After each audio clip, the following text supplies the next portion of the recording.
Conseil national de la société civile pour effectivement prononcer sur la question en rapport avec le dialogue à venir.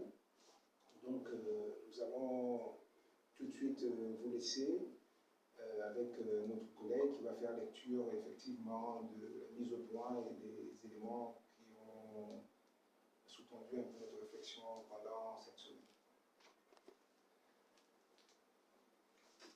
Merci.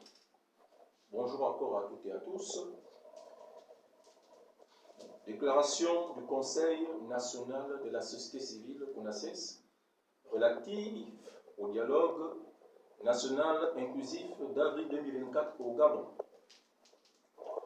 Comme le disait le Canadien Jerry John Collins, quand le peuple est écrasé par ses dirigeants, avec la complicité des juges, c'est l'armée qui lui rend sa dignité et sa liberté. Le 30 août 2023 au Gabon, à la suite des élections tronquées et d'un processus politique entaché de plusieurs irrégularités, des violations des normes, des principes démocratiques, les forces de défense et de sécurité gabonaises, regroupées sous la bannière du CTRI, avec comme chef de file le général de brigade Brice Clotaire Oligui-Nguema, ont décidé de prendre leurs responsabilités, c'est-à-dire prendre le destin du pays en main. Ils sont justement intervenus pour mettre fin à une forfaiture au régime en place cinquantenaire, le système Bongo-PDG. Tête de file du pillage des richesses du pays par la mise en place d'une stratégie de corruption généralisée, endémique, tentaculaire, ayant fait de la corruption une coutume dans notre pays. Illustré aussi par des hold-up électoraux. Ce coup de libération militaire qui est venu à point nommé et de manière in extremis pour juguler ce minotaure a été un événement célébré unanimement à travers tout le territoire national et fut considéré comme le point de départ de la renaissance du Gabon. Ainsi, pour matérialiser cette renaissance, le 4 septembre 2023, à sa prestation de serment, le président de la transition, le général de brigade Brice Clotaire Oligui-Nguema, y avait tracé les grandes lignes pour un retour à l'ordre constitutionnel. Selon les axes stratégiques suivants, nous avons la restauration des institutions, la restauration de l'état de droit, la moralisation de la vie publique, la lutte contre la corruption, la mise en place d'un processus inclusif devant aboutir à l'adoption des réformes démocratiques et politiques par le peuple souverain. Une vision qui a été reformulée par la feuille de route présentée par le Premier ministre de la transition le 28 du même mois et de la même année, à savoir la restauration de la stabilité et de la confiance, la réforme institutionnelle et législative, la lutte contre la corruption, le développement durable et économique, l'éducation et la sensibilisation, le dialogue national et la consultation publique. Pourquoi la dite stratégie selon les forces de l'ordre? Parce que la véritable paix serait issue de l'instauration des institutions démocratiques et consensuelles dans notre pays, qui, selon Robert Bourgi, c'est-à-dire notre pays, était assis normalement sur une poudrière. Ainsi, les deux points majeurs des 6 priorités qui nous ont paru illustratifs et qui pourraient se résumer en un point sont la restauration de la stabilité en redonnant confiance au peuple via l'assurance d'un dialogue national, alors comprenez-moi bien, un dialogue national véritablement inclusif, populaire et démocratique. C'est pourquoi, pour répondre favorablement à cette vision, les organisations phares de la société civile gabonaise, sous la bannière du consortium des organisations de la société civile pour la transparence électorale et la démocratie au Gabon, avec l'appui technique du Roi BG, se sont réunis pour adopter une feuille de route avec comme défi majeur la contribution populaire à un dialogue national inclusif sans précédent au Gabon. Puisque selon cette société civile, ce dialogue qui se voudrait national et inclusif, exigé tant par les Gabonais depuis 2009 avec l'opposé historique entre Bobam, Un dialogue qui serait un événement unique et à travers lequel toutes les institutions souhaitées mises en place trouveraient en réalité leur profonde légitimité. Autrement dit, sans un véritable dialogue, rien ne fonctionnerait comme souhaité.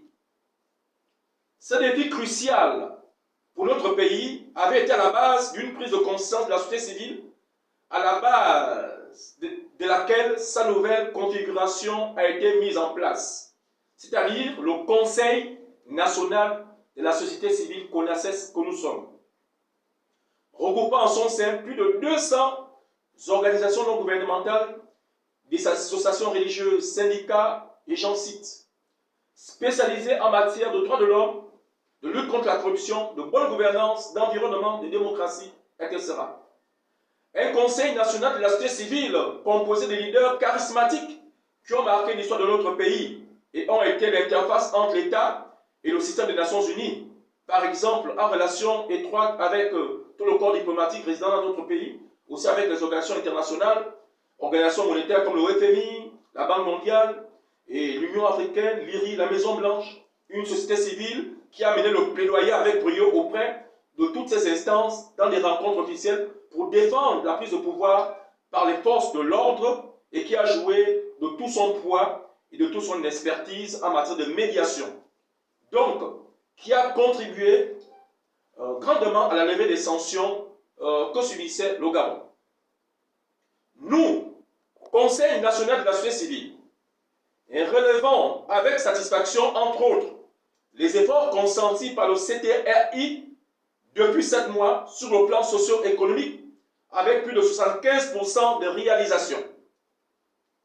C'est du jamais vu au Gabon. Toutefois, le hic de cette gestion, peut-on dire, repose au niveau démocratique. Spécifiquement en ce qui concerne la convocation et l'organisation du dialogue national qui est une finale où l'ensemble des populations joueront le match et jugeront objectivement l'ambition du CTRI, qui est celle d'instaurer la véritable démocratie au Gabon, dans toutes ces institutions. Il demeure donc nécessaire au juste d'assimiler une fois pour toutes que la réussite de la transition et l'organisation d'un dialogue réellement national et inclusif sont deux faces d'une même pièce de monnaie.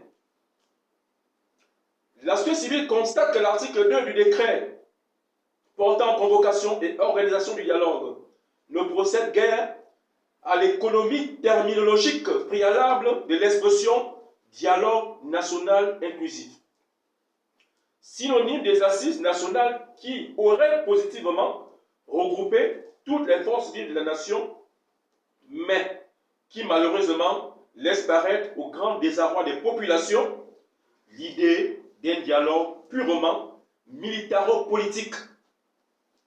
En effet, la société civile constate avec regret et avec amertume, en s'appuyant justement sur ce décret, que le nombre des participants à ce dialogue est très limité. Un nombre qui est pratiquement celui de la moitié des précédents dialogues. Aussi, remarque-t-elle que les quotas de participation sont inégalement repartis dans les différents secteurs, au profit des politiques, du gouvernement et des militaires. Ça veut dire quoi? Sur 580 participants, on a 104 politiques et 64 membres du CTRI, 52 délégués spéciaux, 48 délégués départementaux, 30 départements ministériels, face à 6, rien que 6 pour les défenseurs des droits de l'homme et de la démocratie, ce qui serait vraiment un coup d'épée dans l'eau. La société civile pourrait déduire alors, en dépit du décret, qui attribue au président du CTRI, certes, le pouvoir de désigner les participants, qu'il y aurait anguille sous roche. Une main invisible qui a toujours compromis les bonnes intentions du CTRI et fait la part belle aux politiques, surtout au PDG, il faut le dire. Dans dans le cadre des dénominations comme dans le cadre des désignations. Puisqu'en positionnant notre regard sur le rétroviseur, le quota réservé à la société civile dans la charte de transition, en ce qui concerne le Parlement, avait été violé et extrapolé, puisque certaines personnalités non identifiées par la société civile, c'était, on ne sait par quelle boîte, faufilé dans cette instance au nom de la société civile, en lieu et place de ces vrais acteurs reconnus du grand public. Idem, en ce qui concerne les délégations spéciales. Les politiques avaient eu la quasi-totalité des délégués et la liste proposée par la société civile avait été niée au point même que la société civile avait engagé des recours auprès du CTRI. Lesquels recours, pour ne pas dire qu'elles ont été renvoyées au calendrier grec, mais restent jusqu'alors lettres mortes. C'est cela qui crée le problème de confiance du Conseil national de la société civile en ce qui concerne la désignation des membres de la société civile devant prendre part au dialogue. Un climat de suspicion, une réalité contraire aux priorités majeures prônées par le CTRI dans sa feuille de route, c'est-à-dire la moralisation de la vie publique, mais surtout et surtout la restauration de la confiance. Surtout la restauration de la confiance. Nous, CONACES, pensons donc que pour relever le défi d'une transition parfaite, la réussite d'un dialogue véritablement national inclusif, c'est-à-dire démocratique, est une condition sine qua non et passe par un réexamen de la situation par le CTRI aussi vite que possible.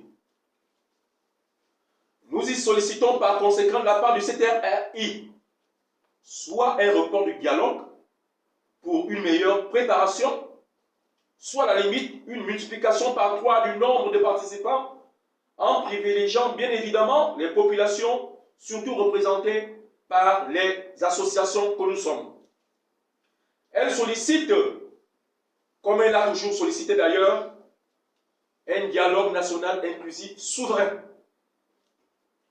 Elle tient ici à rappeler que la situation critique du Gabon a été aussi due au dialogue masqué organisé depuis 1990, qui n'était au juste que des négociations pour maintenir le statu quo, avec pour stratégie gripper le processus électoral et finalité la conservation du pouvoir du système Bongo-PDG. En d'autres termes, à chaque fois qu'il y a un dialogue national au Gabon, il s'est toujours métamorphosé en dialogue politique. Et c'est ce que nous sommes en train de vouloir vivre. C'est pourquoi aujourd'hui, le Conseil national de la société civile interpelle tous à la sincérité, parce qu'aujourd'hui, il est plus que nécessaire que cette fois-ci, le dialogue national inclusif à venir soit vrai, soit sincère.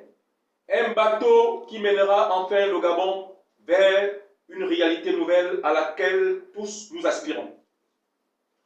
La société civile gabonaise est tout à fait consciente de la responsabilité du CTRI, il faut le dire, et de l'ampleur de la tâche. C'est pourquoi elle rassure l'opinion nationale et internationale qu'elle est là, bel et bien présente. Cette fois-ci, non plus pour faire de la critique pour la critique, mais pour veiller et éveiller les consciences, de façon à ce qu'il n'y ait plus de dérapage, tout en mettant le Gabon face à ses engagements, bel et bien face au respect des engagements nationaux et internationaux avec les Nations Unies, avec par exemple l'adoption dans le préambule de la Constitution de 1991, la Déclaration universelle des droits de l'homme, l'engagement au respect des principes de l'Organisation africaine des droits de l'homme et des peuples et de la Charte de la démocratie, de la Charte nationale des libertés, qui elle a été consacrée, qui elle a été le fruit d'une consécration des recommandations issues de la conférence nationale de 1990 sur la démocratie. Parce que la société civile gabonaise, c'est-à-dire le Conseil national de la société civile, qui est le plus grand regroupement, il faut le préciser, le plus grand regroupement de la société civile au Gabon, il veillera, il continuera pour que le peuple gabonais retrouve sa dignité conformément au respect des dites règles et procédures démocratiques en situant ce dialogue national inclusif comme le centre névralgique de la transition au Gabon. Je voudrais clore mon propos au nom de tout le Conseil national de la société civile en empruntant quelques maximes.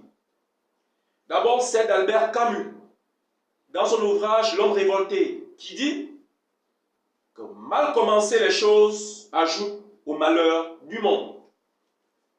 Je voudrais terminer ces maximes par celle d'un politique, pour ne pas dire un homme d'État français, qui dit « Tout n'est jamais perdu, tout n'est jamais perdu, ne cesse de nous répéter l'histoire, mais il y a tout à perdre à ne pas écouter ses enseignements. Mais il y a tout à perdre à ne pas écouter l'histoire des dialogues précédents au Gabon. » Ces approches donc mémorielles et synthétiques devraient nous amener tous, je voudrais dire donc tous, à nous enrichir davantage de nos expériences passées pour mieux bâtir l'avenir de notre très cher beau pays, le Gabon. Je vous remercie.